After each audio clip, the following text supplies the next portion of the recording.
Chapter 62. The fifth and sixth day of creation.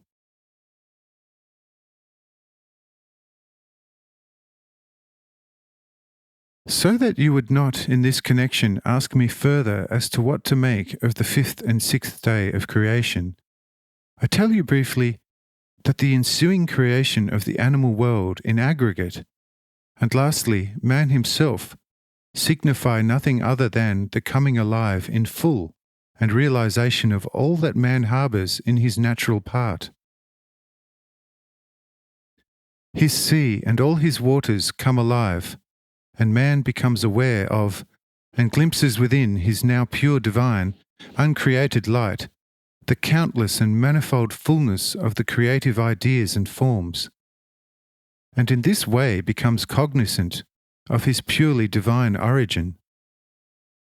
And through the telling of the creation of the first human pair is signified the perfected humanization or inheritance of the complete childhood of God.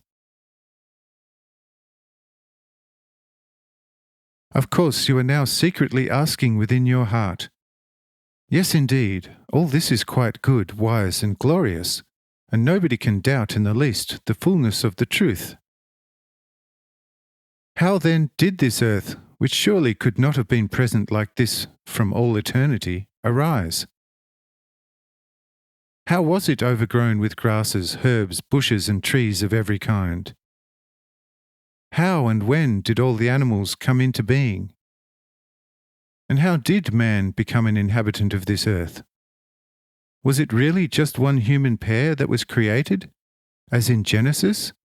Or were men of diverse colour, form, and character set down on this earth simultaneously?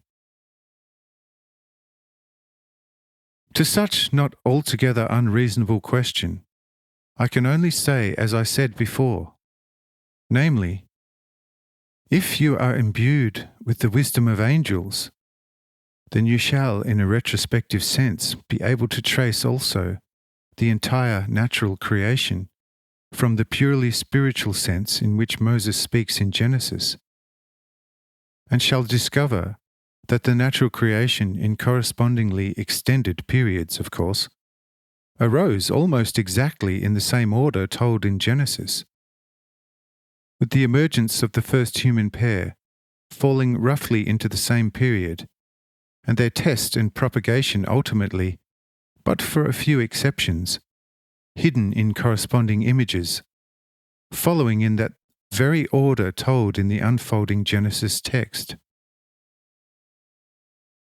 But as said, in the absence of angelic wisdom, you shall not discover this, were you to possess the wisdom of all the wise of the earth, who also had already exchanged the most diverse views and opinions on this subject.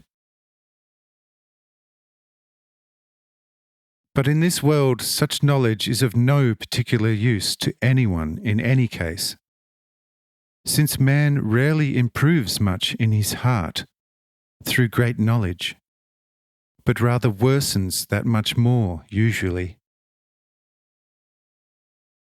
Because not seldom the erudite becomes proud and haughty, looking down from his imagined height upon his brethren with scorn,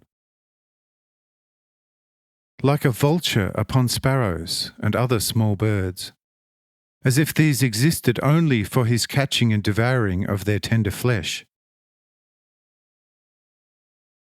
Seek ye therefore the kingdom of God and its righteousness in your heart before everything else, troubling yourselves little about anything else, because all these other things, together with the wisdom of angels, can be given you overnight.